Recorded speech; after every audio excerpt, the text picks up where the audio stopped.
Nandito ako ngayon sa UP College of Engineering para hanapin ang mga estudyanteng magagaling at panalong maituturing.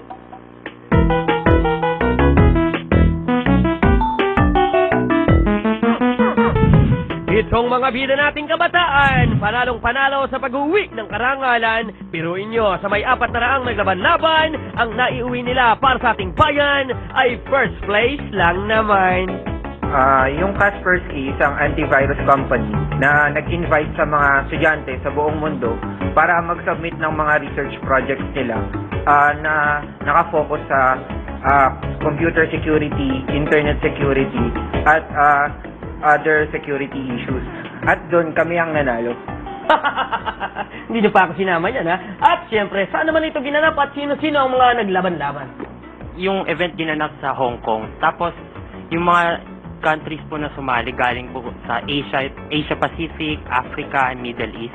52 teams po yung sumali. Tapos, 16 teams lang ang pumasa. Tapos, 3 lang po yung mananalo. Pero ano naman yung ipinampanalo ninyo? Ang pinapalala namin ay isang sistema na pinapalakas ang paraan para makalogin tayo sa mga websites natin ngayon. Para makalogin ngayon, kailangan lang natin ng password.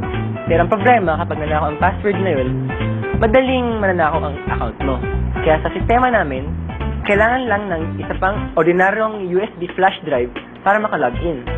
So para manakaw ang account mo, kailangan nakawin ang USB flash drive at ang password mo. At mas mahirap yun kaysa nakawin lang ang password ng ordinaryong tao. Sa kanilang murang gulang, kanilang napatunayan na ang galing at talino ng mga Pinoy ay kayang makipagsabayan sa anumang larangan ng buong kagalingan o picture-picture naman dyan.